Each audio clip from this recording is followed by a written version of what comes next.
Explorers in Whisky. That's the tagline of Mackmyra, a Swedish distillery always looking to experiment and explore the unknown. For their 20th anniversary, they wanted to do something extra special. They wanted to make the world's first machine-generated whiskey. Wow, how cool was that? So, Happy New Year, guys.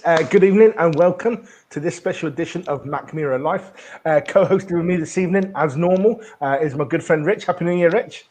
Happy New Year, Mick. Happy New Year, everyone that's come to join. Hope you've had a good one, as best as it can be. Isn't it just, yeah, in this current time. Yeah. So welcome back, guys. For our first show this year, we're celebrating World Tech Day. So just to give you a bit, right, so when we planned this show, we thought, right, World Tech Day actually transpires, Rich. It's only National Tech Day in America, but we thought we'd hijack it, we'll bang it up for them, and we'll make it a World Tech Day for them today. Do you know what I mean? And we could talk about something good. So today we'll briefly cover our core range and how tech and innovation will intertwine with it. But we'll also cover our very first jam. We're also going to cover something that was made by a computer essentially as well. But before that, guys, before we get into that, Rich, have we got anything for our guests this evening? Yes, we've got an offer on. So if anyone tries and enjoys, hopefully they will, the AI 01, the Intelligens, the star of the show for the evening. If you buy a bottle of that, you can get 30% off of a core range bottle using the code Intelligens 01. Have I got that right, Mick? Intelligens 30. Sorry. So yeah, buy a bottle of Intelligens and get 30% off of a core range bottle using the code Intelligens 30. And you can do that at mackmyra.co.uk. Awesome, guys, and the offer's scrolling on the banner just below you there. So as always, guys, we want you to interact with us. Let us know. First question, let us know what your most valuable piece of tech is, whether that be your pencil or whatever. Do you know what I mean? Let us know. Drop it in the comments, guys. Let us know what your current most valuable or your most loved piece of tech is. So on that thought, Rich, what is, National Tech, what is World Tech Day? Yeah, World Tech Day, Americans' National Tech Day, that, as you've said, we're appropriating for the use of this show. But so every year, January the 6th, it celebrates the way that technology has changed and continues to change the world, and look at the future of technology. So whether it's the wheel to an iPhone, a pencil, a door, a whiskey, whatever it might be, just having a look at and looking at some of the advancements and technological achievements that have happened in the year preceding it. Not that doors obviously were invented in the last 12 months, but just looking at technology in general and celebrating things and innovation and stuff as well. So, and how it impacts our daily lives. And it's very difficult to do anything without coming into some form of technology, engineering, innovation along the way. So the world obviously is a buzz with it. We couldn't get along without any of it really now. So we have embraced one of the most modern parts of technology that exists, as far as I'm aware anyway, in AI to create a whiskey, and we're the first distiller in the world to do so. Yeah. We certainly are, Rich. So guys, before we go on and we get right deep into it, let's taste what this particular whiskey is like, how we come about making it. So guys, pour yourself your first dram, which will be AI. That's the one. So at Mackmyra, we really do live by our tagline, Explorers in Whisky. So as you all know anyway, Mackmyra was the very first whiskey distillery in Sweden, beginning production 21 years ago, last month. So last year in December. So which is a surprise really, considering, Sweden's got some of the purest water, fantastic barley growing conditions, and some of the best oak around as well. So for our 20th birthday, way back, well, not way back, you say that now, we're in 2021, but way back in December 2019, we really wanted to do something special, to really put that stamp on it. So in preparation for our birthday, we released the world's first whiskey created by artificial intelligence. There you go. So AI 01 Intelligens. So to get to this point, we took lots of data, including existing recipes, including notes for our award-winning recipes as well. We took tasting notes, cask types, expert ratings, sales data, alcohol strength, customer preferences. We took all that information and a few other bits that I can't remember off the top of my head, and we fed it into an AI cognitive service, which was developed by a Finnish tech company called Fourkind, and that was powered by Microsoft's Azure cloud platform. So with all this information, the AI generated, there you go, guys, that's not your screen going mental. That's just an example of an information upload. So with all that information, the AI generated more than 70 million recipes that it would predict would be popular and of the highest quality. And it ranked them by predicted reception from 70 million down to 1. Sorry, you can't see my hands there. From 70 million down to 1. Well, 70 million is quite a big number, Mick. So that's how you kind of see it. Yeah. That's how you kind of see it, mate. Oh, brilliant. But, ultimately, Angela, our master blender, she chose the top 5 rated recipes and painstakingly whittled that particular 5 down to the 1. The result is what you have in your glass now, guys. So on that, while we did use a computer service, it did take the human nose and the human olfactory senses to select the final product that we're tasting now. So it's an elegant Swedish single malt whiskey, which has won gold and best of category in the prestigious Craft Spirits Awards organised by the American Distilling Institute. So quite a big deal, really. And in that, what casks did the computer spit out and that Angela chose? So it's a selection of our 200 litre, 100 litre, and 30 litre Swedish and American oak ex-bourbon casks.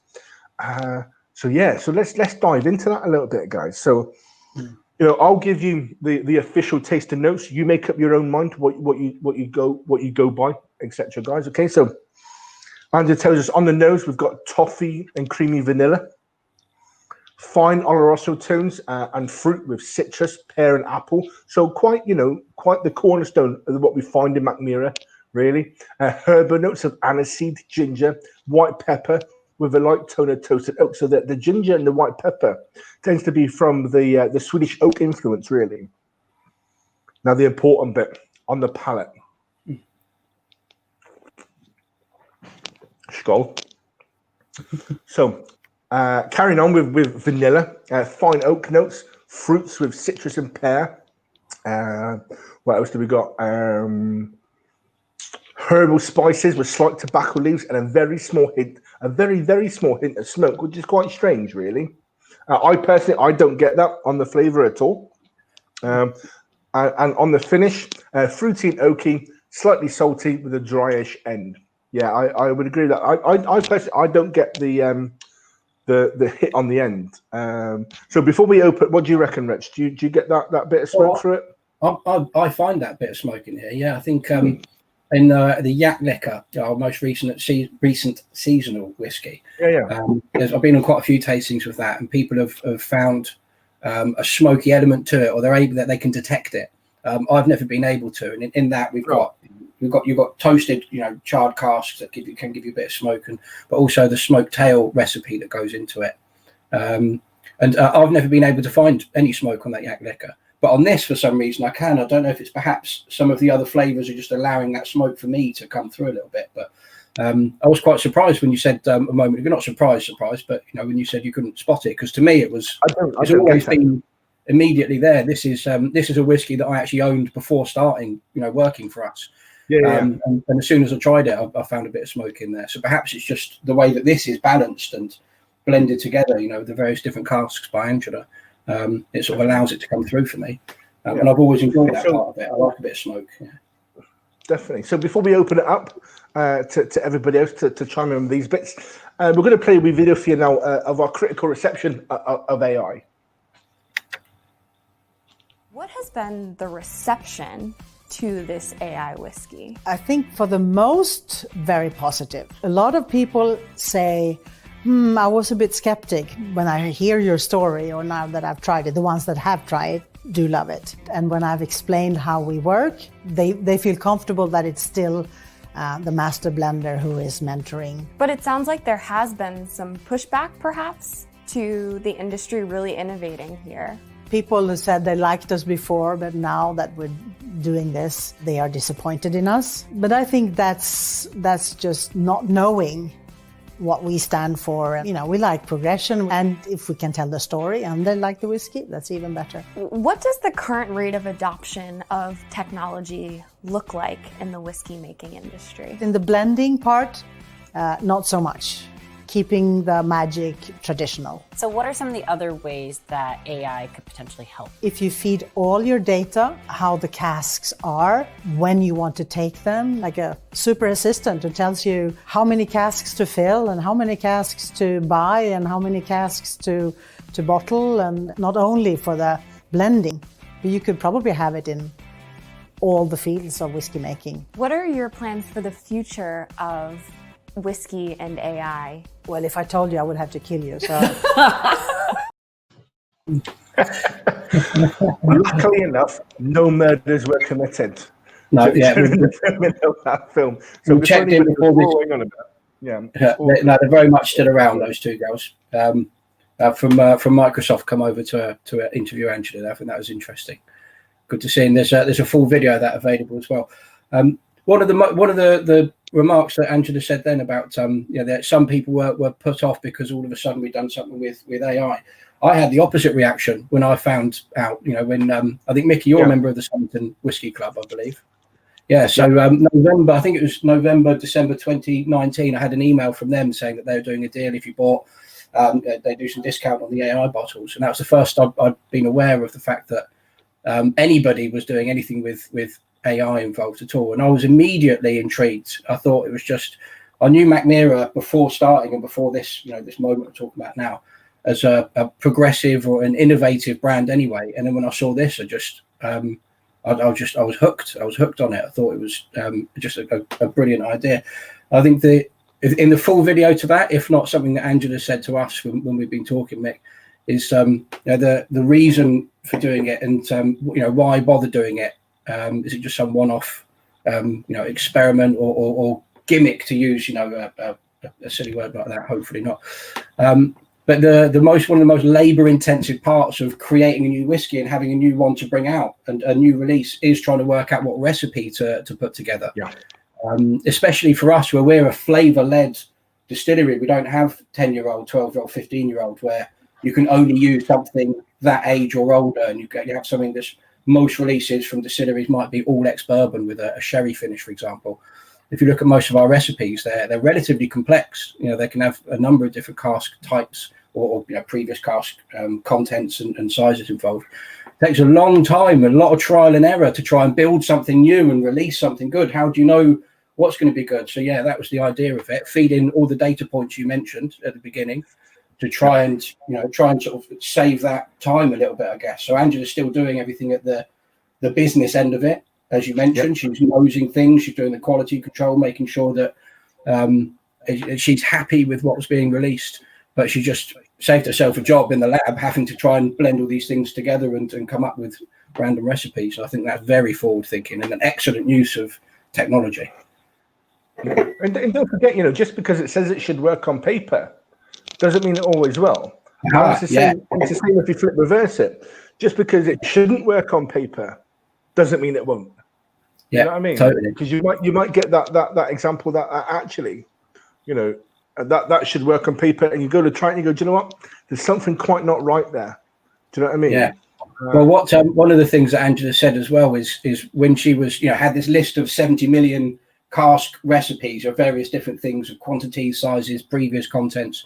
On paper, as just discussing then, on paper, a lot of these recipes to a computer system, an AI system, might look as though they would work because some of these have been popular before. They just tweak the quantities of them. But Angela knew, looking at the list, at least a section of it, knew that actually on paper it might sound like it works, but in her experience, mixing too much smoky whiskey with some Oloroso or something.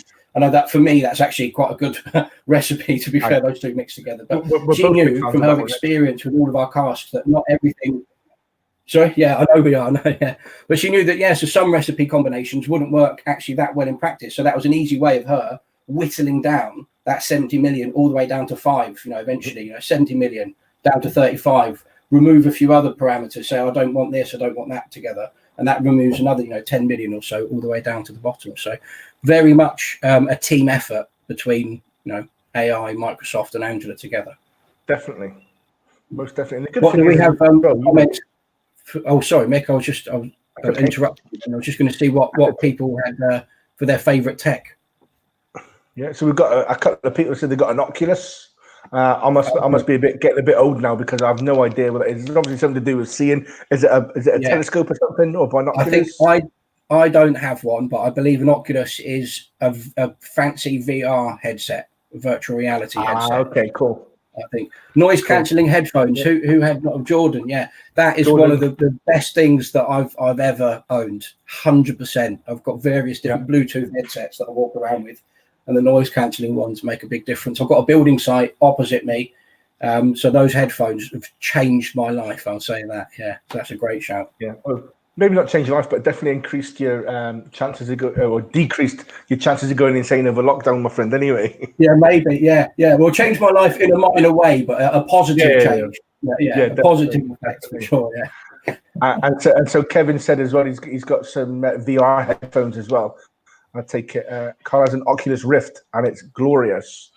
Okay, cool. Carl being for everyone watching at home, our fellow brand ambassador, who is our producer. He's the man behind the scenes. In conjunction. I'm gonna have to have a look into one of these Oculus things, Rich. I think. See if you get. The funny thing about Oculus is watching people use them and playing games, and then just getting very disorientated. And that's.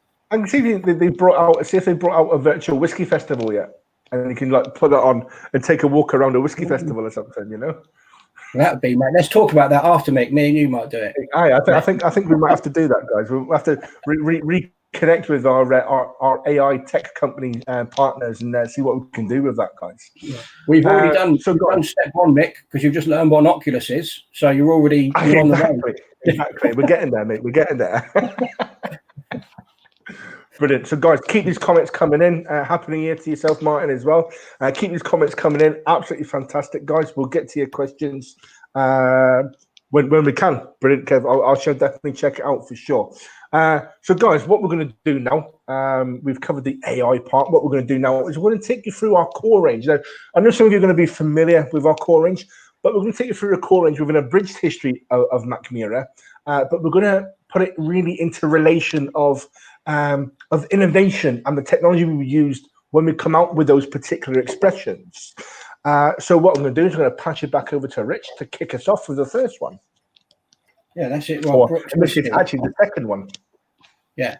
Well, second one. Yeah, first of the core, second of the night. So if everyone's got at home the Brooks Whisky sample, which will be in a blue label on the front, and that's a picture of the 70 centilitre bottle there that we've got. So this is. Well, let me just finish off the remnants of my AI whiskey. Well, so going back to the very beginning, when we started in 1999, the idea came about in 98. 8 friends on holiday, our founders, who said, why is nobody making Swedish malt whiskey? Let's do it ourselves. So they set about setting up a distillery, the first one in Sweden, first single malt producer in Sweden. I can pour that now for myself.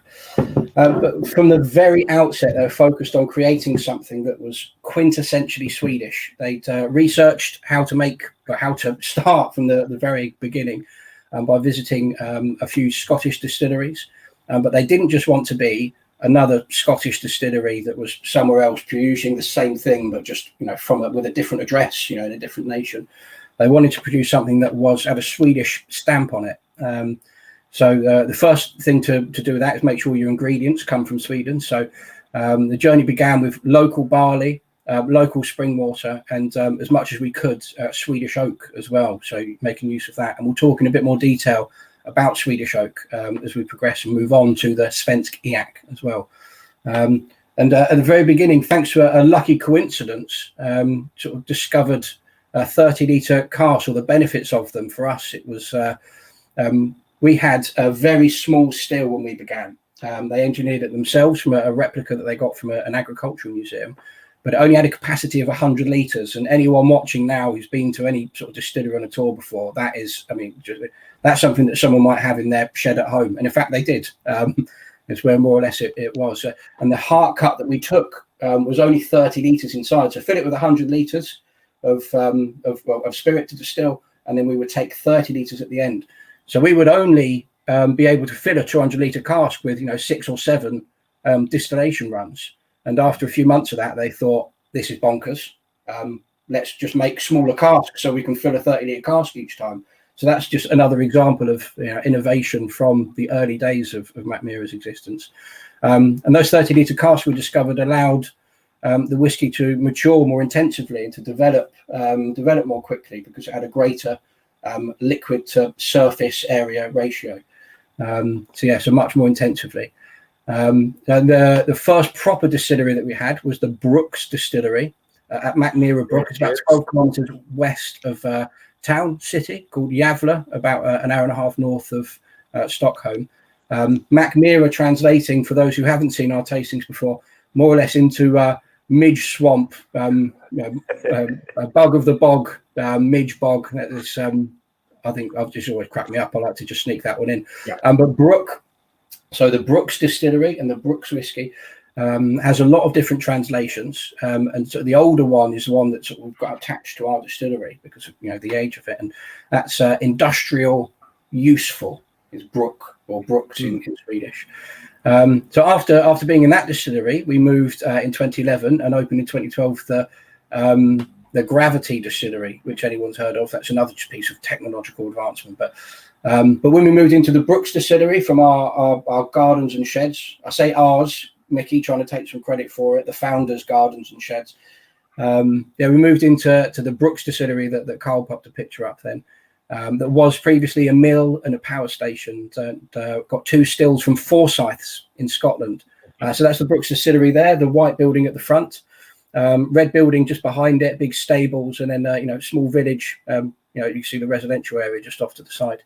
But pot stills came from Forsyths in Scotland, which I think anyone who's been to a distillery tour again or knows a little bit about whiskey knows that Forsyths are basically the forefront really of copper work or still making. They're really up there. So in 2010, going back to the Brooks Whisky itself, is when this whiskey was launched. It became our second core range product.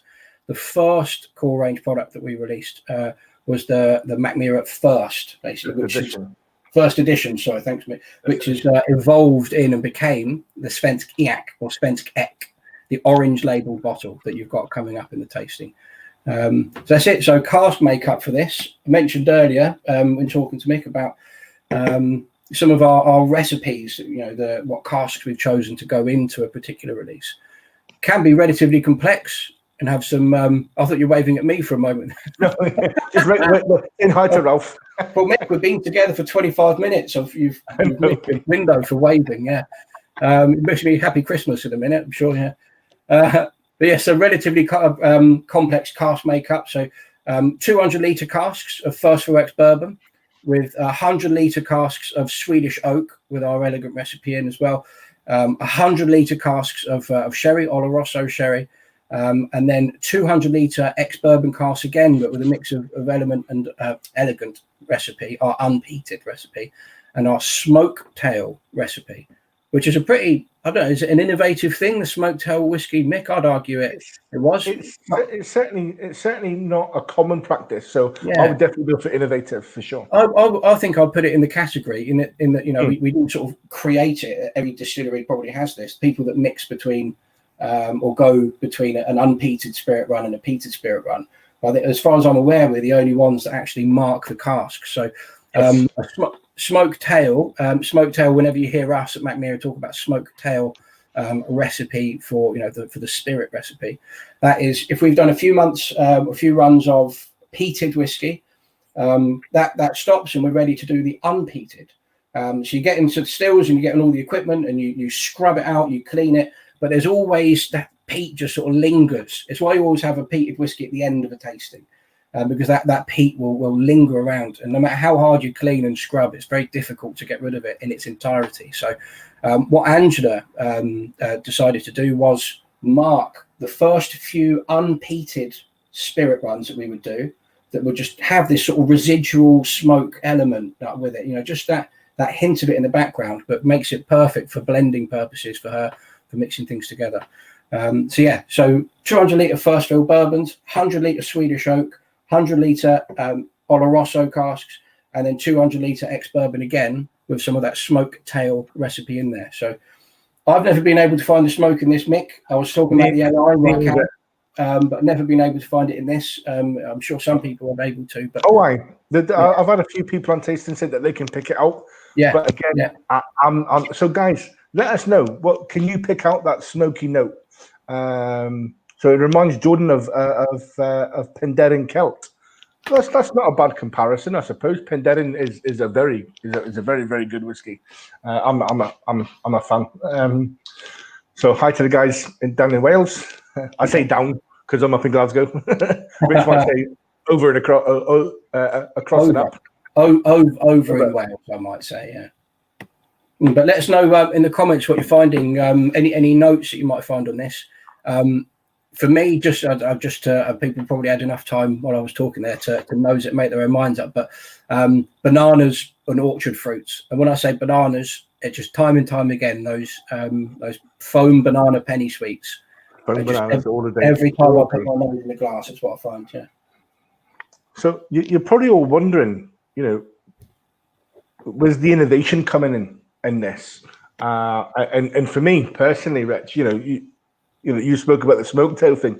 Not a lot of people do that really, that I'm aware of anyway. No. That they scrub to within an inch of their life. So when they start production again, they don't have that. Whereas we do, we have that lingering. But I think for me, it's from where it all started, really. From the 100 litre still, which our founders hand welded, handmade, hand beat, and made 100 litre still, and from that they got a 30 litre heart, the usable portion of the spirit, and then devised basically, and what is literally at the heart of our operation and our flavour profiles now is the 30 litre cask. If that's not innovative, I don't know what is. And that was 21 years ago. So I think for me, so technology is not all about bibbly bobbly boop. And things springing wires and plugging it in and everything like that. Rich, do you know what I mean? Certainly. It's innovation provides technology and vice versa. So I think for Brooks, our innovation in tech point of view from it is probably the 30 litre cask and the invention of the 30 litre cask. What do you reckon, Rich? I think so. I think for this, I think to be less specific, perhaps about the whiskey in hand, something that I only learned quite recently actually was that and this isn't something that we invented, but just to talk about us with a culture of innovation and trying to create new things and look at new paths. I saw someone in the comments talk about looking at new paths and new things. In 1999 and 2000 actually, when we started our mailing list, it was an email only mailing list. We had nothing to do with inventing email and everything, of course, but they thought at the time, this is the future, this is the way forward. Do we really need to be posting out envelopes of paper and just wasting it almost? A lot of people get newsletters, you read it, hopefully you recycle it. It's a big culture in Sweden for it, but maybe you don't. But I think that just to me is always, I'm talking about it now because it links in with when we started and we're talking about our beginning in '99. Yeah. But that's forward thinking as anything to me, and I think. And then fast forward now to 2020 anyway, we were already going to do virtual tastings before lockdown even began. It was on the card. So I think there's a culture of and these are small things we're talking about, small sort of looks at how to improve things and what we're doing. And I think that to me smacks more of like an innovative culture than just doing a couple of big ticket items and being like, look at this, whilst we still continue to drag our feet with other things as well. So guys, a question for yourselves out there. To answer the first question, probably my most favorite piece of tech at the moment is probably my phone, to be honest with you, because without it, I can't really do much else. Do you know what I mean? It's literally, my technological beating heart, as it were. Rich, what about yourself? I find it hard to top the phone already, because it's probably my favorite piece. It's a thing that I seem to have in my hand more than almost anything else. It's a bane as well as a boon, I guess. But yeah, what other technological things? I mean, at the moment, I almost wore a hat, Mick. Some clever clogs millennia ago invented hats to keep your head warm, and I'm thinking about using it to cover up my hair, lack of barbers and things over the last few weeks and the next few weeks especially. Anyone that watched our tastings over the summer would have seen me in a hat for about 4 or 5 months when I couldn't get to the barber. So that's probably a useful piece of low-grade tech, I'd say, but something useful. That's quite interesting from Tracy there. So evening, Tracy. Thanks for your comment. So she's not registering the smoke, which is, I'm not going to say it's quite unusual, but normally the people that do pick it out the most are the ladies. In all fairness, they've got that slightly more heightened sense of smell, sense of taste, etc. So it's good to know that I'm not alone in not picking it out. So that's good. So Tracy is a Pocket 2 camera. Okay. I've not heard of that. I don't think I'm that old. What is a Pocket 2 camera? Yeah, what is a Pocket 2 camera? Let us know, Tracy, what that is. But as she's also mentioned up there, it's more akin, the Brooks Whisky, to a breakfast whisky in Scotland. And that is actually what we refer to it as, the breakfast whisky. Normally. In our Monday morning meetings that we all have as a team in the UK, we always have the Brooks Whisky out. 9 o'clock morning, everyone. Yeah. Bowl of muesli, bowl of porridge, big shot of Brooks over the top. Job done. Brilliant. So no, guys. So let us know. So actually, tech question for the second one. What? Yeah, you said our favorite, but what piece of technology could you not live without? So if we couldn't plug anything, you know what I mean? If we all went right, you got to chuck away all tech. The robots have taken over or whatever. They don't want to be threatened. You can only keep one thing. Ooh. What is it? Oh, until you said only keep one thing, I had an answer. What could I not live without? I don't think I'd have made it to this day without a microwave. I know that sounds terrible. But I've been a busy man in the past, so I just want to cook something quickly and eat it. I enjoy cooking and eating good foods, and if Mum's watching, your cooking is absolutely delicious. But I don't think I could have lived this long without a microwave in my house. That's one. But would I want to carry a microwave, such a burdensome item around, if the robots invaded, as you said, Mick? And what could I not live without? I don't know if I'd take a microwave with me. A compass, perhaps. But a compass in an apocalyptic environment. GPS. Fantastic. Evening, Torvald. Evening, Andrew. How you guys doing? So, shall we move on to the next one? What have we got next, Nick? Next, we have the Mac. Reach behind me. The Mac. There we go. So the Mac, guys. Yeah.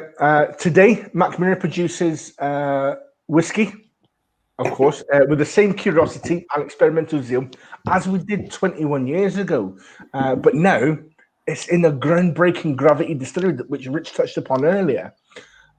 So that harnesses the force of gravity to aid production and is designed to substantially reduce the carbon footprint.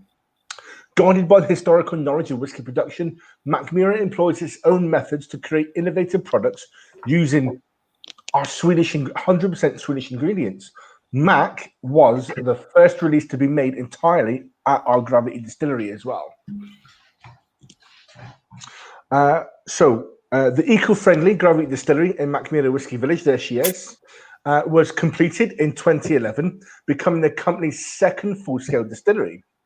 The first phase of production sees the malt raised to the very top of the 35-meter tall distillery, harnessing the force of gravity between the different phases of production. The ingredients are then transported downwards, undergoing a new phase on each level. During the 5 stages, malted barley, yeast, and water, those same ingredients that's used everywhere, are processed into a finished new make spirit.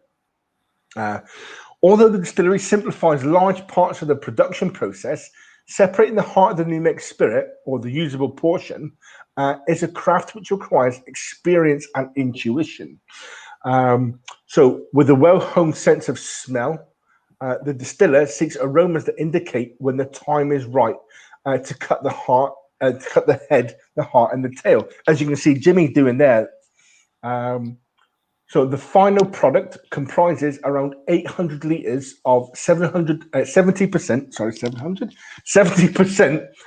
ABV raw spirit. The new make spirit is then diluted to 63%, at which point it's ready to be matured in casks. So as you can see, Jimmy, there, right? So we use a lot of tech through the distillery, as we've mentioned, and we'll talk about again in a second. But it does take that human eye, that human nose, that proper human olfactory sense to get us spot on to what we want to achieve, guys. Do you know what I mean? So the control room receives data about production of each batch, tracking everything from production times, temperatures, to volumes of ingredients. In fact, we can actually work it out as energy used to price per bottle, I believe. I don't have that figure, but because it will fluctuate slightly, I don't have that precise figure. But that's something, with the tech that we use at the distillery, that is something that we can do. So the journey from unmilled malt to finished distillate takes approximately 8 days. But in those 8 days, the tech still needs that overwatch by the human eye, like I was discussing. Do you know what I mean? Sometimes they might need a wee reboot, a wee tweak here and there, etc. So while we do rely a lot on technology in the distillery, and it's a groundbreaking distillery at that as well, it still does need that human interaction. So onto the whiskey. Mac is solely matured in American oak casks, which gives us on the nose, it's lovely, fruity, elegant with aromas of citrus and pear. It's got a soft touch of vanilla oak and a slight spiciness. Herbal notes of anise, mint and vanilla. So on the palate, the most important part. Skull. So the palate is fresh, it's there, it's fruity, spicy character of pear, citrus. It's got that slight touch of vanilla oak as well. And on the finish, it's a fairly short finish compared to most of our range, compared to the rest of our range, really. But it's got that notes of sugar, so it's got a bit of sweetness, vanilla, and spiciness about it. Guys, let us know what you think. Let us know. I quite like making Mac with sparkling apple and pear juice in the highball, which is nice, lovely, refreshing, easy on the palate. It's great when you're cooking dinner. What about yourself, Rich? What do you get from Mac? You said about sparkling thing. I was thinking about the Brooks whiskey I've quite enjoyed recently with Appetizer. I can't remember if it was Andy Watts of James Sedgwick Distillery, Baines, and 3 Ships who suggested it once in something I was listening to, or if it was our boss Shane, another South African fellow. But something, I think Appetizer mixed with whiskey down there seems to be quite a thing. But this one, I don't think I've had a great deal of many different cocktails with a Mac. I tend to drink it neat. But this one, which is interesting, because this one was sort of designed to pair well with cocktails and with mixing things, and to be on the back of a bar. And if Carl can get a picture of that up again for us as well, please.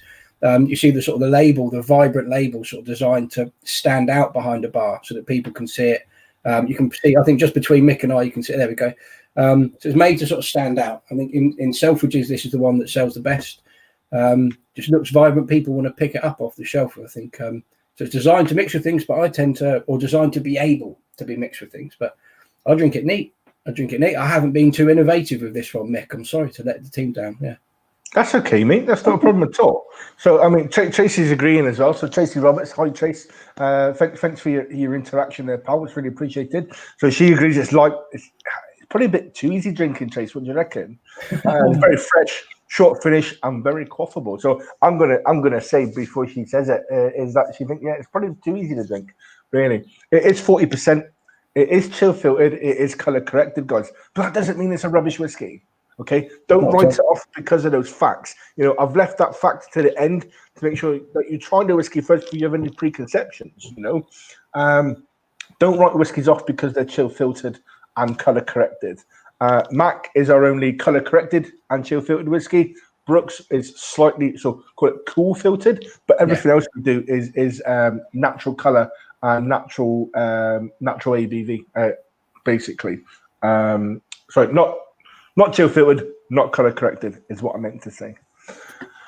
So yeah, love this. Jordan says fruity, lovely, and light, but seems to have lost the Mackmyra tingle finish. I think mentioned that the finish on this is a bit shorter than the others. So I think, Jordan, what you're referring to there is most of our other has that Swedish oak influence, which gives you that white pepper, slightly spicy tingle finish, where with Mac, there's no Swedish oak influence in there whatsoever. It's just virgin American oak. So you're going to get those more bourbon tones. Do you know what I mean? That you would associate with a bourbon.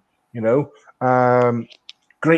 is great in an old fashioned. Anybody likes a wee stir down in brown, which is a cocktail style as opposed to shaken, a stir down in brown. Lots of people out there in the cocktail or bar world will know what I'm referring to there. Hopefully, it just normally means dark spirits, and they're done it in sometimes just in the glass, and it's stirred as opposed to put in a shaker and then poured out sort of thing. Old fashioned, I think, is the one that I have tried with this a few times. When we did during the summer, when we had our Mackmyra and Friends, our Friday night cocktail show with Camille. That was it. And I've heard a few people in the comments on tastings that I've done before or chimed in and said that they've had a few Mac and Cokes. So that if you enjoy Mac and Coke, a whiskey and Coke, then this is a good option for you. I think drink it however you like. Yeah. Definitely, guys. Definitely. So with that, if no one's got anything else to say about the Mac, I think, Rich, over to you for our next drum, my friend. Yeah, nice. I was thinking that might be a good segue into it when you're speaking about American oak and some of the sweetness of things, because we're about to move over in quite an interesting contrast, I'd say, between the two. So someone's got a big bottle of Mac. Is it Mark? Mark, well done, pal. Yeah, good to hear. So here we go. So the Svensk Ek or Eak. Okay. Can we just... Whose cat is that? Carl, is that your cat? Is that a cat from the distillery? That is. I'm not a cat person. I'm a dog person. Oh, I'm both. You cannot give up the cuteness of that picture, though, can you? Really? That is lovely. Do you know what I mean? I'm 6 foot and 17.5 stone, for God's sake. I shouldn't be sitting here saying things like that. But that is a beautiful picture. So moving to the Svensk Ek. So this is something that's got sort of innovation and technology woven through it, but not in the same way that AI perhaps does, with modern tech. So this one traces its roots back all the way to the early 19th century. So I think it's about in the 1830s, to make oak suitable for shipbuilding, for in the Swedish empire and commerce and things.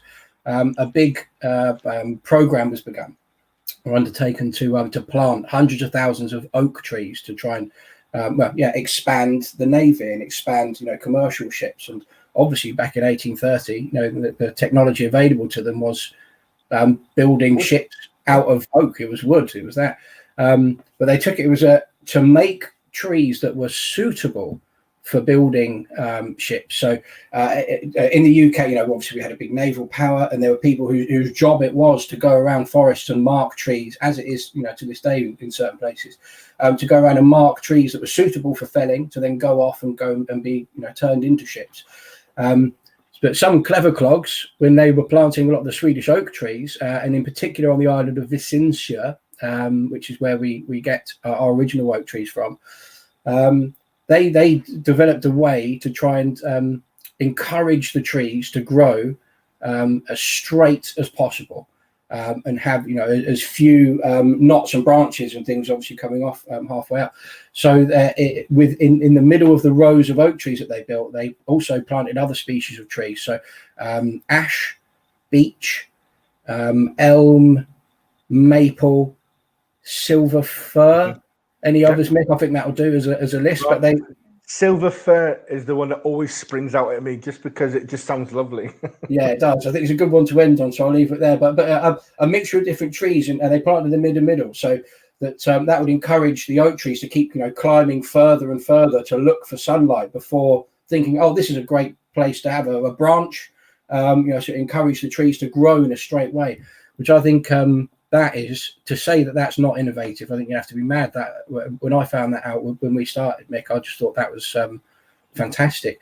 The problem was, 30 years later, somebody invented the ironclad ships. So 30, 35 years later, the technology of using oak to build ships was becoming very quickly obsolete. It's a bit of a shame, but it leaves us with more trees, I guess, to make the Industrial Revolution. Not a friend of ours. Yeah, exactly. Well, not a friend of the Swedish Navy, any road. No, indeed. Yeah. Or many navies actually as well, I dare say. But so I think there's about 900 acres of this particular forest of Vicentia now, and has immensely tall and unusually straight trees. So to look at them, you wouldn't think it was oak unless you got up close and saw the bark and the leaves and acorns falling on your head from these great heights. So now they're not able to be used for their original use, but found other purposes. So being made into casks, furniture that are great for making flooring and anything that you need long bits of straight wood to do. But it means for us, for Mackmyra, we ended up and we have now this abundance basically of trees to choose from and to select to make our casks with. So and what that means for our new make spirit compared with the Mac. So with this one, I think it was Jordan that mentioned, that tingle and the finish wasn't there quite as much with the Mac. You've got a lot more sweetness to it. Swedish oak is very much the other direction. American oak, filled with vanillins and wood sugars, and Swedish oak and European oak in general is almost, I think, 10 times fewer, perhaps, wood sugars, depending, where you are and what tree, of course, but enormously less or fewer amounts of wood sugars involved. And those sugars give you that sweetness that you associate with bourbons and American whiskies. Whereas this has got that heavy, rich black pepper. What else have we got in there? Let me have a little nose of that. Black pepper, dark chocolate, ginger, nutmeg. All of those things in there. So very much two different, very contrasting. Oh, very much. So Mahinda loves this one. So much more to it. Loads of pepper, lingering spice. Yeah, that's exactly what, and Richard's going to allude to it as well. Is that Swedish oak influence? I think I saw Mahinda. Is Mahinda the same person who mentioned light bulb? The light bulb would be what you couldn't live without piece of technology. I think I saw him in the comments earlier saying that. I think the light bulb's a good one, yeah. So smoke, you might not get a lot of smoke with this. Some people might find a bit of smoke, I'll say, because the cask recipe for this is probably one of our most simplistic ones. I've mentioned earlier about how they can be quite complex and all sorts of different cask sizes and previous contents all mixed together. This one is all of the whiskey in this began its life in ex-bourbon casks. And we took 10% of the final content was removed from those bourbon casks and put into Swedish oak casks for 18 months. And so just 10%, so this is our Swedish oak whiskey, but just 10% of it has been in Swedish oak casks. Any more than that, virgin Swedish oak, thank you, yeah, virgin Swedish oak, which is anyone, if you're not familiar, virgin means it's not had anything in it before, X something means it's had bourbon or sherry or whatever in.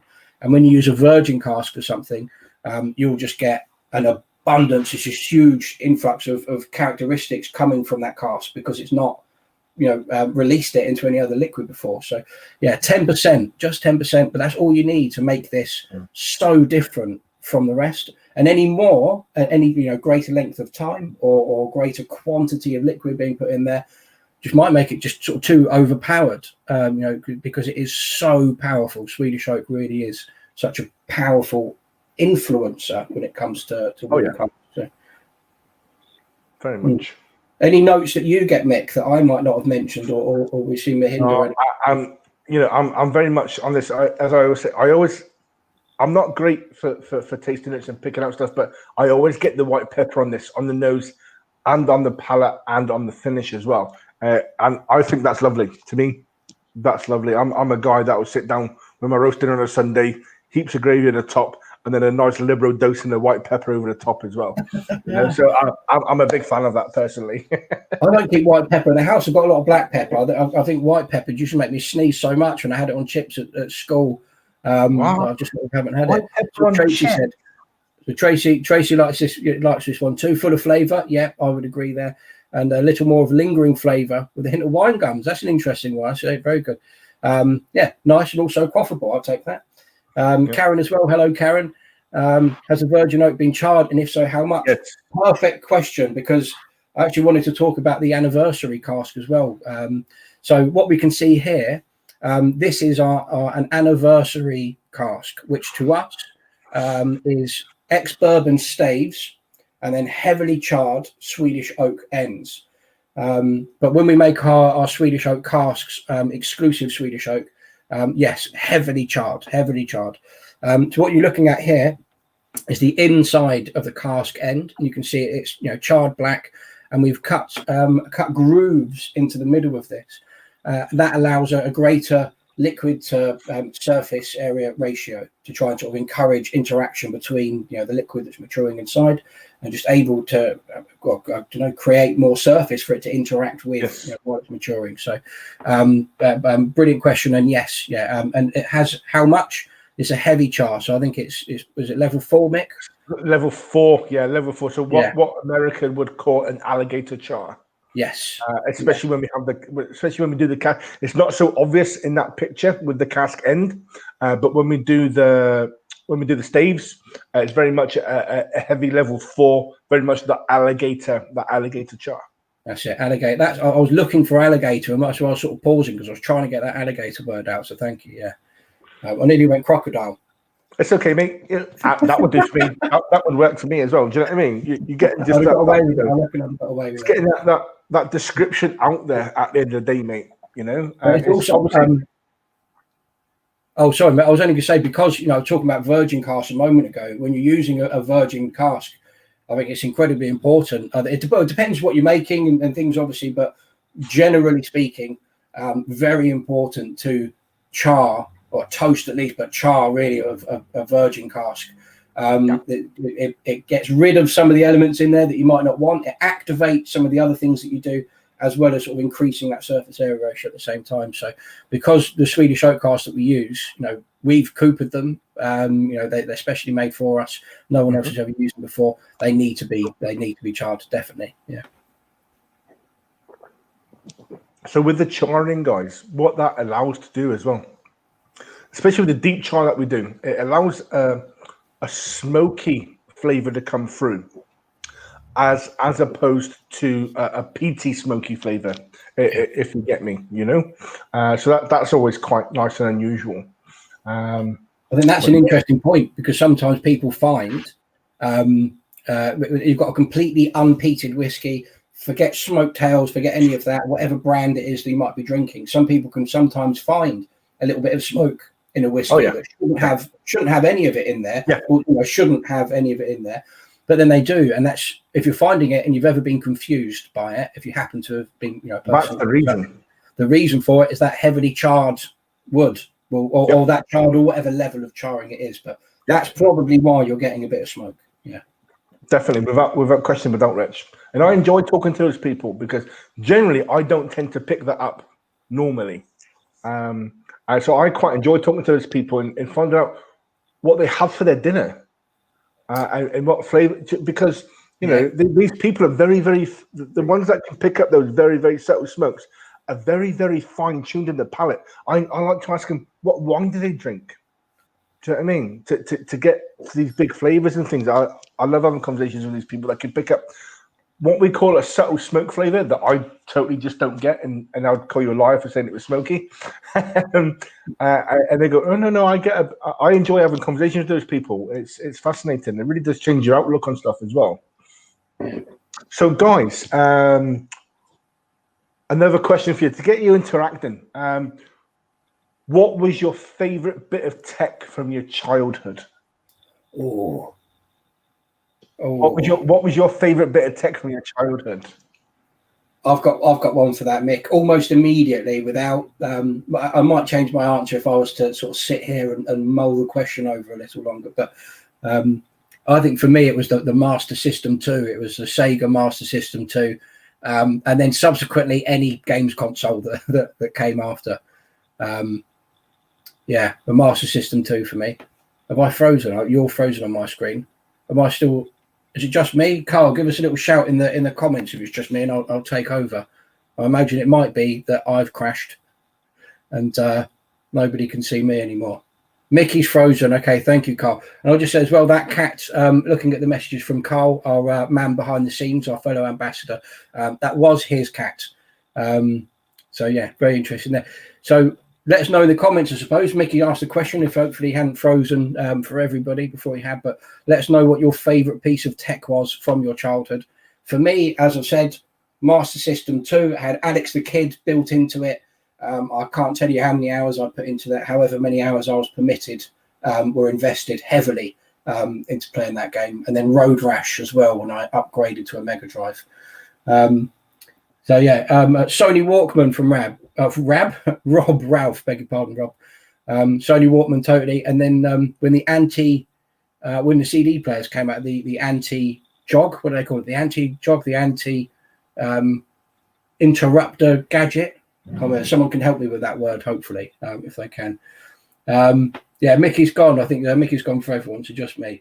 As a child of the 80s from Mahinda, the Pocket Pac-Man, or Donkey Kong Jr., yeah, it's not too bad. Had Space Raiders, I think, was the very first console that I had. So just on one, I don't know, one. It was like a TV screen with like a TV monitor, a box with a joystick in front of it, a couple of buttons. Only had the one game on. Can't tell you how much time I put into that. An enormous amount.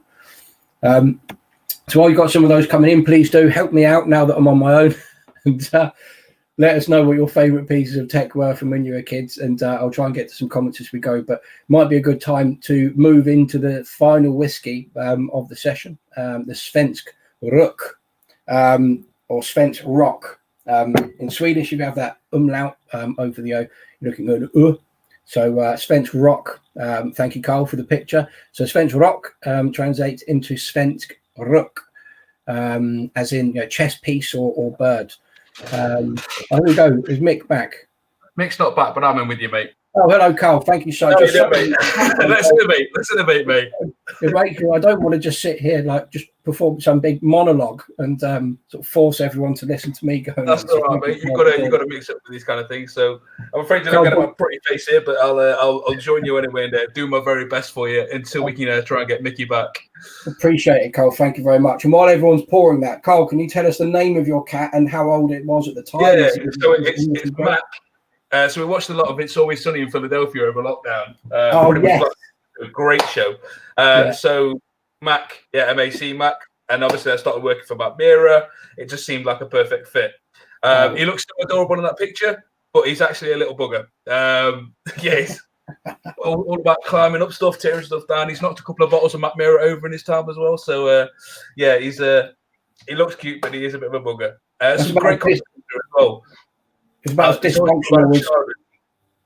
Oh, sorry. I was going to say, Carl, it's about as dysfunctional as Mac actually is in the show. We've got to innovate, all right? We're innovating, so that's one. But yeah, I said Scale Electric. As soon as you said Master System, I was typing it out, and I had Mighty Metro Scale Electric, a little figure 8 with a bank corners. That was absolutely incredible. I used to love spending time with that. And then you said Master System 2, and I was like, oh my God. Alex the Kid in Miracle World. The amount of hours that game took away from my life were absolutely incredible. Well, the worst thing is about that game is I don't think you could save it. I think once you got if you lost your 3 lives, no matter how far you progressed through the game, 7. straight back to the beginning. So I think it was great frustration for me.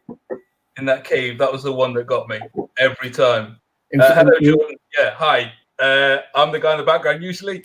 I'm here as the pulsating circle today. Before we move on to the Spence Rook, then, Carl, just a last thing on Alex the Kid. Right. It was the rock paper scissors that that did me. Just because it was just random, you couldn't beat it, or I was too young to remember. It took a while to memorize the first one. We could go down a right niche. We'll have to do that for a Mac Life episode or something like that. Talk about like we'll do that. We'll do that afterwards, perhaps. We'll have an after party. The Spence Rook. So Spence Rook we've got. So I think anyone that's poured it in their glass, I assume most people have done so by now. I think the first thing you'll probably notice is that this is a smoky whiskey.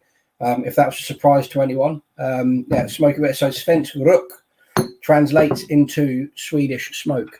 And if I didn't say, just to make it perfectly clear, the Svensk Ek is Swedish oak. I'm sure people probably work that out at some point. But yeah, Spence Rook, Swedish smoke. Anthony, Scale Electrics are amazing. My uncles used to get together at Christmas. Put them all together. Mega set. Everyone loves mega set. mega set, totally. Perfect. We'll keep letting us know some other things as well. So Spence Rook.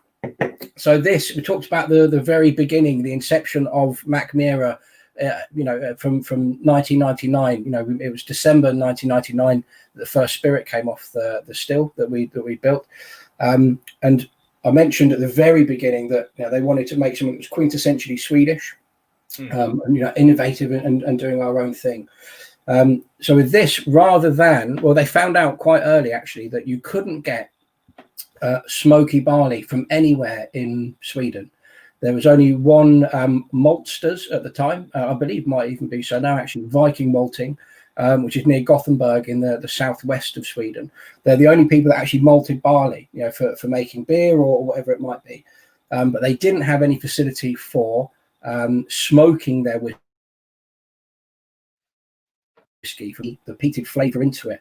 And for those watching that don't know how that works, just briefly, that is basically to stop your barley from malting too far. You need to apply heat to it to make sure that it keeps that right sort of starch level before you begin the whiskey making process. So you might burn peat underneath it to dry it out. And in the process of doing that, the smoke from that peat infuses itself into the barley, and then you start the process. And then that barley has that smoky flavour. So it's the first bit of flavour basically that gets created during the process. And that's what might be a good time. Mickey, back. Do we have sound? We do. Do we have sound? We've just about managed. Thank you so much, Carl, for stepping in. We've just about managed to tread water, I think, for long enough. Honestly, so sorry about that. This is technology going wrong, Mick. I think the irony is fantastic. It's National Technology Day, and we're showing our ineptitude with technology. What more do you want? It's fantastic. That's how it's supposed to work. So we've made it onto Rook. Yeah, we made it onto the Rook. And Mick, so far, I've explained that back in '99, the founders wanted to do something, as we said earlier, that was just about being Swedish, but they found out that they couldn't get any peated barley, any smoky barley from anywhere in Sweden. Correct. So the next thing was that they decided to do it themselves. And I might just let you sort of take the baton from there, if that's all right. Yeah, slide in. I'm going to slide into the back, guys. Well, thanks, Carl. Cheers. Yeah. No worries. Keep the chat going, guys. Good stuff. I apologise for my just popping off like that. I've literally no idea what happened. So sorry. So Mackmyra, one of the very few distilleries in the world, which malts its own smoky barley. Richard, have you covered this bit? Well, so all I've said, I think, so far, because we got a bit sidetracked with It's Always Sunny in Philadelphia, the cat, and a couple of games and things, and mega set for Scale Electrics. All I've said is that at the very beginning, I said we wanted to make sure all the ingredients were Swedish. Yeah, but they found out that we couldn't get peated barley here, so right, we had to start doing it ourselves. I'm not sure where you were going to go when you were taking this whiskey over, so I just started saying what I tend to say. No, that's good. Bit happy with that. Right. Sorry, guys. Right, from the top. Here we go. Svensk Rook. So Mackmyra is one of the only, one of the very few distilleries in the world, like less than 10. I'm pretty confident less than 10, which malts and smokes its own barley. Both malting and smoking takes place in a facility literally right next door to the distillery. So the big building you saw earlier, there's a big shipping container right next door to it, and that's our smoking and malting floor basically. So we use Swedish grown barley like we do with our elegant, and we use peat cut from a very local bog called the Karen Mossen, or the Karen bog. I'll let you make up your own Karen jokes as you will. Is it thousands of years of Karens decaying in a particular area that we're using? I don't know. Maybe it's nice to think about that. I don't know. But what we do to put an innovative or a Swedish Scandi twist on it is we actually put a layer of juniper twigs on the top of it. So, we mentioned earlier that we like to be quite green, quite energy conservation, all that sort of good stuff. So we actually get the juniper twigs from the local power company, believe it or not. So when they go out to maintain their power lines, etc., and to keep the areas clear, they cut away the juniper bushes, and we get them. We use the juniper berries themselves in our gin, and we use the twigs, the branches, actually as a layer on top of our Swedish peat, which gives it a proper good, there you go, which gives it a good Scandi twist. So the smoking process takes place over roughly a day and a half, so 36 hours. The smoldering peat and juniper slowly release their flavors and infuse the bed of malt. Every 4 hours, the stove is refilled with fresh peat and juniper twigs. The process, there's Hakan, is our smoke master. He's the man responsible for keeping that going in our smoking season, obviously. So the process of malting and smoking barley takes about 12 days and requires constant maintenance and supervision. When the smoking is completed, so we geek fact here for you guys, so we all know about Islay malts, all that sort of good stuff. The geek fact there really is this gets smoked to 60 ppm, so 60 parts per million for phenols, which is really pretty high. So the new mixed spirit, should I say, from Mackmyra's smoking recipe, we only use 23% of smoked malt, with the remainder being unsmoked. So we roughly do a 1,500 kilogram malt batch per run. When we do a smoke run, 350 kilograms of that 1,500 is from our smoked malt. The very first smoker, believe it or not, was in one of the founders' back gardens. When we spoke at the beginning, when we built our first still, etc. But for the smoker, the neighbours got a bit upset, so it had to be moved due to some of the complaints. And that's the smoker right there in its moved position. So what we've done for this particular bottling is we've used casks of American oak, Swedish oak, ex-bourbon, and casks that were saturated with Oloroso. And we use varying sizes, 30 litre, 100 litre, and 128 litre. So, that gives us quite a bit of a playground there, really, and quite a lot of depth and influence. So, on the nose, straight away, you're expecting it and it's coming at you. So it's slightly smoky, it's a bit spicy with aromas of the peat. You definitely get the peat with juniper and vanilla fudge. Now, guys, please do chime in. I've had to change devices, so I'm not seeing your comments like I used to now. I should have known my bottle of Octomore comes out on special occasions. Yeah, no worries behind there. Yeah, definitely so. Yeah. Honestly, Chase, you're loving this. Great comments, Paul. Thanks very much for chiming in. If you smoke green gauges and sour notes at the back, very different to an very, very different to an Islay smoke. It's different. Because of that peat. Yeah. So we've got a lot more like the vegetation that went into our peat is very, very different from the maritime vegetation that goes into the Islay peat, basically. Yeah. So this is probably more akin to, if you want to put it into Scotch terms, it's probably more akin to like a Highland peat that tends to go into like a Highland Park or something of the sort. A bit more heathery, that sort of thing. So sphagnum moss. It's sphagnum moss from Ireland, yeah. So that's, you don't have a great deal of trees able to grow, on the west coast of Scotland, on the islands in particular. No, exactly. So the vegetation that goes into making that peat, instead of being nice sort of heathery bushes and things, sphagnum moss for the most part, or a large part of it, would be long roots where the sea spray coming over it gets all that salt, goes right down very far into the earth, and just builds and builds and builds, and that you get. And we don't have that. No, we don't. You end up with that medicinal. We don't have that.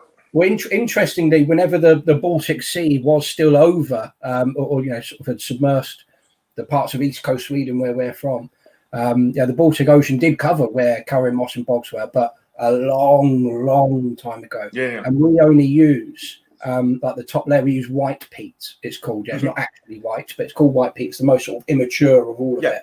And that from that, we need to be sustainable. Yeah, exactly. Yeah, and you get a drier smoke from it. When I say a drier smoke, a smoky smoke rather than other notes and things in there as well. But I say drier smoke and then sort of pause for a moment, because when a friend of mine, when I first started with Mackmyra, I sat down and did a little tasting with some friends, just a bit of practice and to sort of share some whiskey around. And he knows this and said it's like a campfire in the rain. So like a wet smoke, a damp smoke. So I don't think it was necessarily a damp smoke, but a dampness and a smoky part, sort of mixed together. So he described it as a campfire in the rain. I've heard other people talk about a barbecue, a charcoal barbecue that they've returned to, the morning after a rain overnight, and you've come back to it, and that's sort of the moisture in the that then spent charcoal, to sort of it gives you that aroma thing. So that's sort of like wet smoke. And I wonder, Mick, I've always just assumed this anyway, if that's the element of the juniper twigs that are put into it, giving that sort of wetness to it, that other element that I've not found I've never once in all of my whiskey drinking, and I love a smoky whiskey, I've never once, other than with the Svensk Rook, said, oh, that's like a wet smoke, a damp smoke. So to me, that's always I've deduced, at least for myself, that must be the juniper twig, the dry juniper twig. It's got to be those resinous oils that you're going to get from that juniper twig, isn't it, Rich? It just makes it unique. I think it makes it unique. It stands out against other things. Lovely, lightly smoked whiskey, beautiful. Yeah, thank you very much. Nice one, Tracy. Yeah, spot on. See, to me, this for people that say, oh, I don't like peaty whiskey, thinking of like the more well-known, heavier peated Islay whiskies, shall we say, without name dropping. This is probably a good alternative for those guys to ease them in to that sort of world of whiskey. Totally. Because it's not a punch in the face. It slowly grows on you. Yeah, Jordan. Yeah, the Rook is lovely. Would like to see a sherry very. Oh, okay, cool. Well, I think there are some sherry casks in this. The cask makeup part of it is Oloroso sherry. It's a small part of it, but there is some very small. But if Jordan, if what you'd like to see is more exclusively, Oloroso sherry, I think that's actually not a bad callback, Mick. At the beginning, we talked about when we're talking about the AI still, both touch on the fact that you and I, and Jordan obviously as well, very much like a smoky Oloroso whiskey. So. But guys, we do have a bottle actually on our page, mackmyra.co.uk. It's under Ambassadors Selection, and we covered it in our Christmas tasting 7386. That's a smoky Oloroso. It's a bit on the pricey side, but rightly so. It's very, very limited edition. We've got roughly 20 bottles of it left, and it's from a single cask. So it's a single cask smoky recipe into a 30-litre ex-Oloroso cask. Yeah, and that's something that we don't sell by the single cask. I actually had Angela Dorazio, our master blender, was on a tasting with me with the London Whisky Club a few weeks ago, and that's when she found out that we actually sold this particular whiskey, one of these ambassador drams, because in Sweden, in Germany, or other sort of key markets, especially Sweden, doesn't get sold. We put a lot of emphasis into, or a huge part of our business, I'd say, is selling whiskey by the cask, 30-litre cask of whiskey. So we don't sell it by the bottle because people buy. We've sold 20,000 30-litre casks in the last 20 years, upwards of 22,000, I think now. Yeah, we're growing. We just don't do it. We're the only branch of Mackmyra, the UK side of it, that actually sells these. So to call it exclusive and hard to get hold of would be like an understatement. An understatement for sure. Yeah, massively. So yeah. What comments have we had, Carl? Because we've had some really great interaction with people, and I'll say thank you to everyone for helping me while Mickey had sort of just taken a quick break as well. To Mahinda, I'm very jealous of Tracy and Mackmyra chaps. Do you produce anything super smoky? Sven looks my favourite of the evening as expected, but the Sven Ek isn't really far behind. Mickey, should I let you take that question?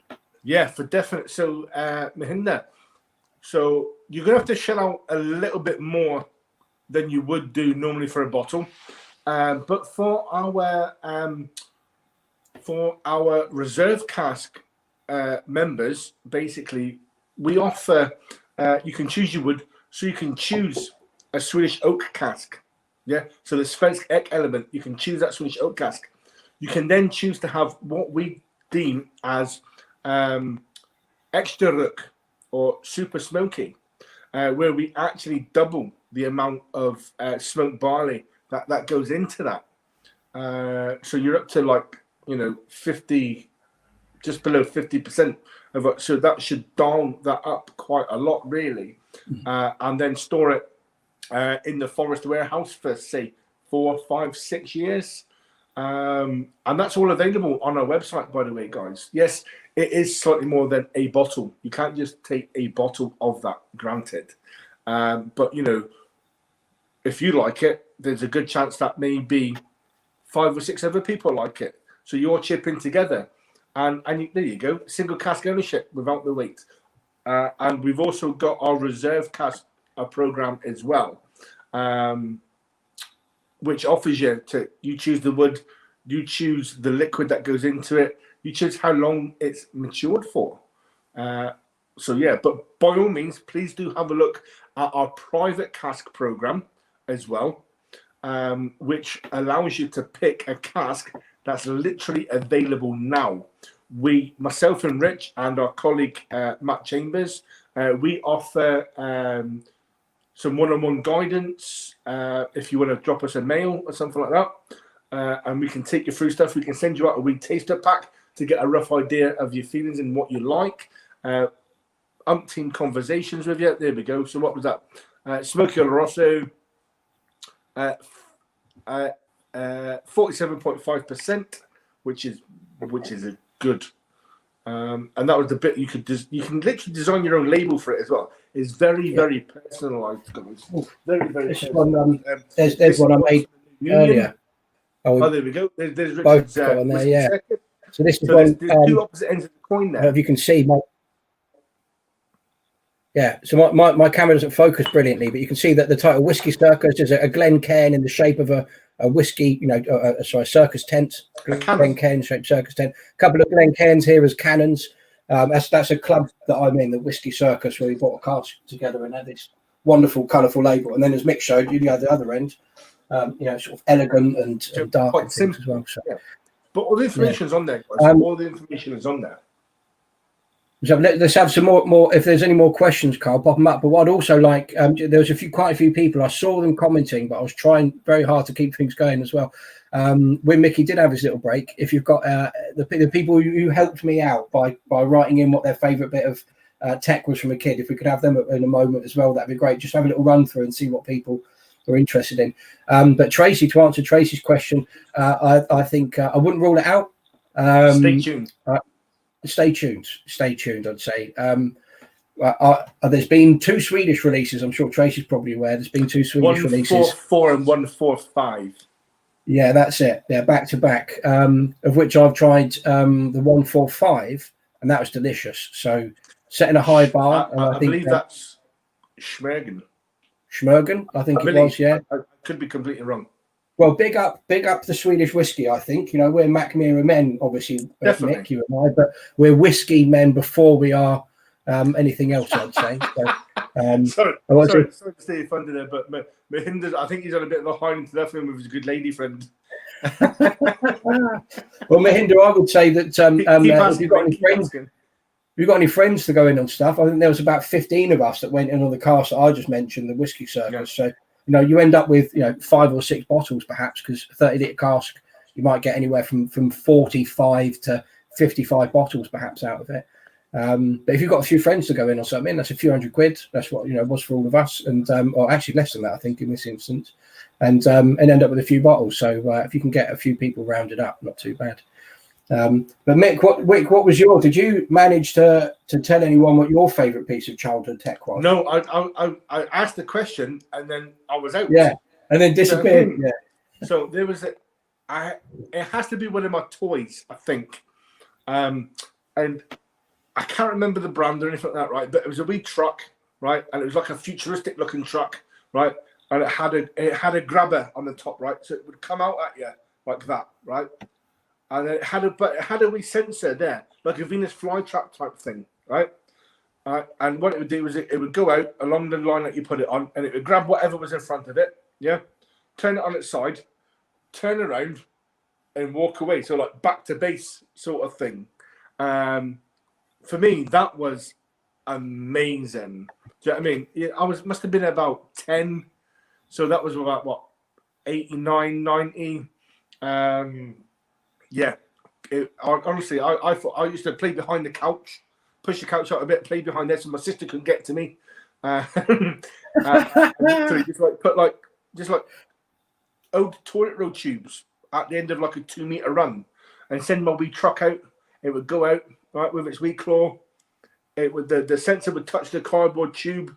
It would grab it, turn it on its side, turn around, and come back to me and bring it back. I thought that was the best thing in the world. I think, honestly, not even channeling my inner 10-year-old, I think that does sound like a great piece of it was brilliant. tech. Honestly, a great toy, great piece of tech. That is simple. It's simple. It does a job. It serves a purpose. And it's all around that wee sensor and then turn the mechanism. Do you know what I mean? Yeah, it was great. So Martin's on about the original Pong tennis game.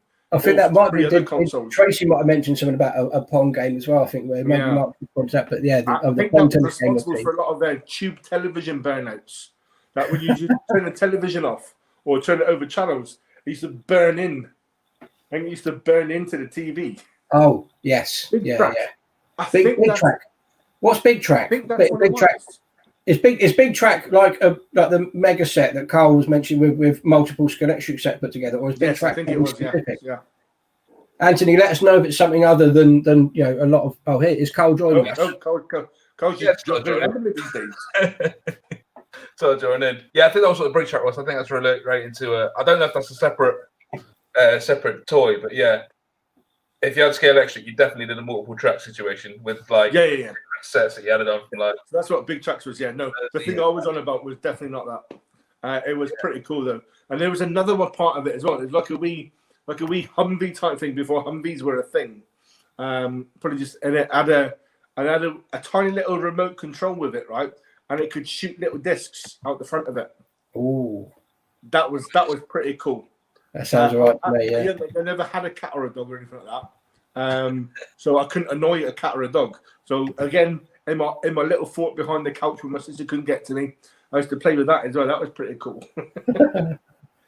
Well, it might be a good time then, I'd say, to move in. We've got one final video clip basically that we've taken from a longer video we showed a little bit earlier with Angela.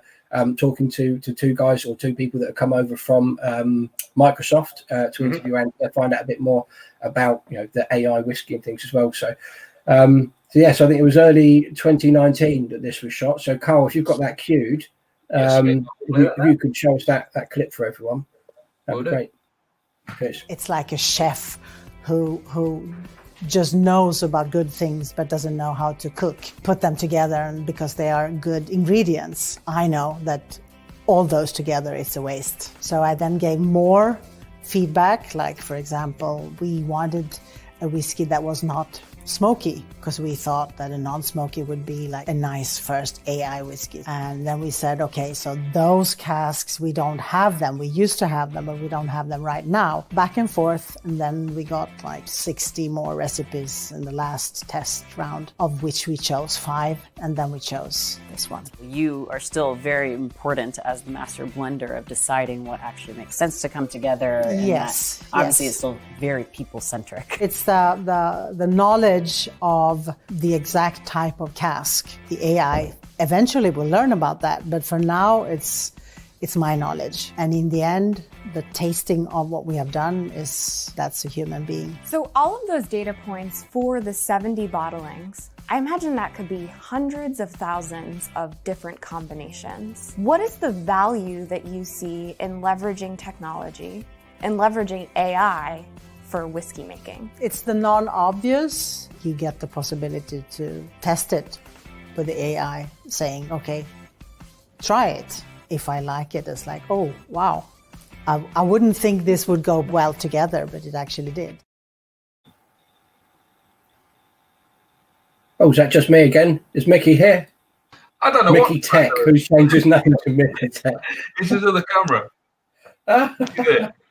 Well, before we got, I just said Anthony. I was laughing. I saw Anthony's comment about what Big Track was while I was watching that video clip there. So Anthony said a Big Track was an 8-wheel vehicle with a keypad on the back that you could program it to go and shoot your granny.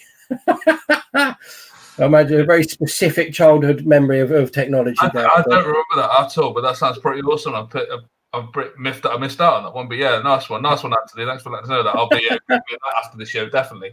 Perfect, yeah. So, one thing you probably heard Angela saying, then she mentioned about ingredients, just because we talked earlier about you've got 70 million recipes, and Angela knows that on paper these might look like they would work and be commercially viable and work well in a bottle. But what she said there, actually, a slightly more succinct way of saying, just because you've got a big list of good ingredients doesn't mean that they're all going to work together. They still have to be put together in the right or correct quantities and blended together in the right way. So I think that's all about the ingredients of it. Just because you've got good ingredients doesn't mean you're going to end up with a good product. So you really got to think about how you mix those things and what you do with them. So I assume that because I've got you here still, Carl, that Mick's probably not returning for the time being. We got it back. I think it was back. Well, this is perfect for world. I went to do a swap over back to the original setup, and it looked good. And then it comes to the important bit, and I just went, "No, mate, you fool! You don't fool!" You know what? We're displaying the joys and the pitfalls of tech as well. Well, that's so. It's an all-round, all-encompassing experience of it. Oh yes. Before something else goes too wrong, I think people are probably getting towards the end of their dram now as well. I dare say. Yes. We'll start sort of closing things off. So I think Mick, I'll hand over to you for a moment. Guys, so sorry about the outages. I hope you've enjoyed this evening without the outages, but I hope we find some good content in that for you guys anyway, even if it's just to laugh at me, and I'm okay with that. I am okay with that. So please leave your comments and leave your recommendations. Anything we could do better, that would be fantastic. Message us, put it on anything. Let us know, that would be lovely. But that's all we've got time for tonight. So thank you all very, very much for joining us. But don't forget, if you buy a bottle of AI01 Intelligens, then you will receive 30% off a core bottle. So that would be a Mack, a Brooks, a Svensk, a Svensk Rök, using the code Intelligens30, which is scrolling on the bottom of your screen right now, at mackmyra.co.uk.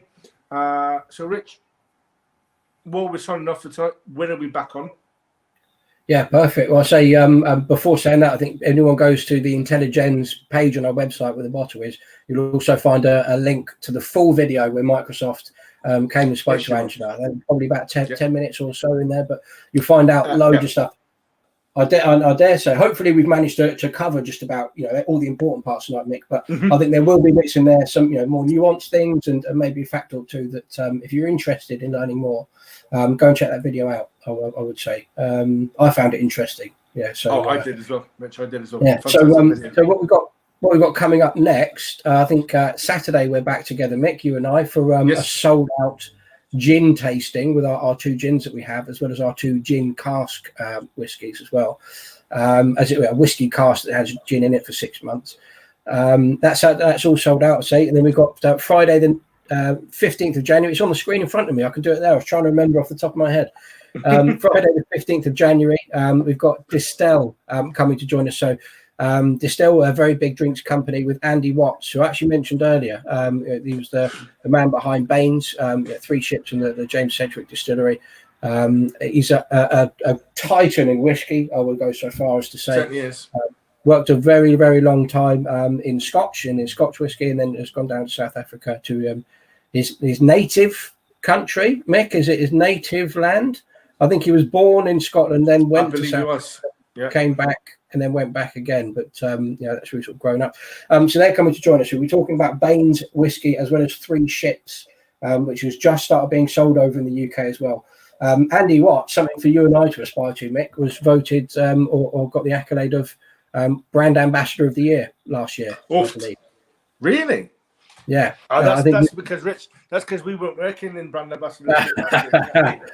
Right. Well, he's never had his system crash mid tasting, so perhaps that's something that we need to work potentially on. Not. I think Boutique Dave Worthington was his runner up, I think, and the 2 of them great guys.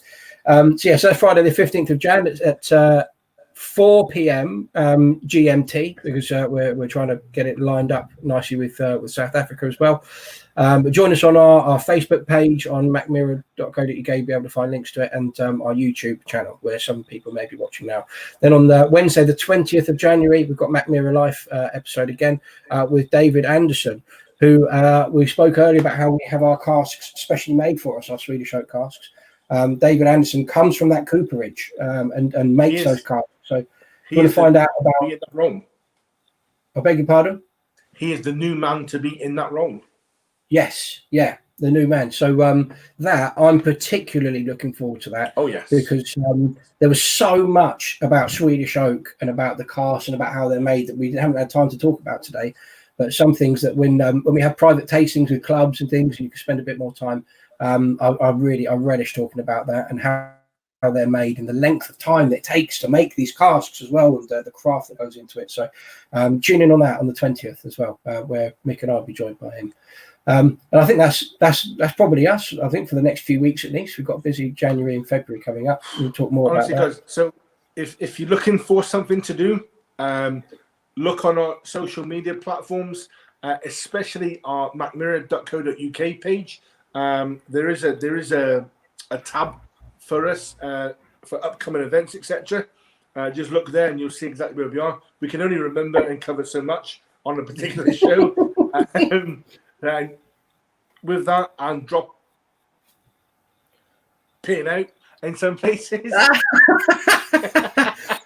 Well, so thank you everyone watching. Thank you for your patience while Mick was putting his feet up a couple of times.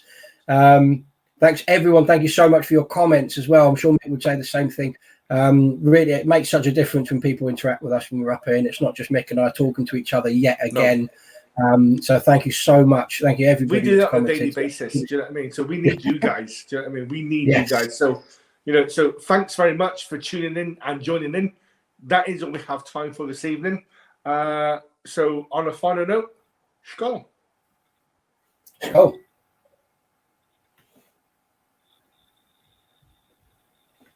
I think we're explorers in whiskey. That's the tagline of Mackmyra, a Swedish distillery always looking to experiment and explore the unknown. For their 20th anniversary, they wanted to do something extra special. They wanted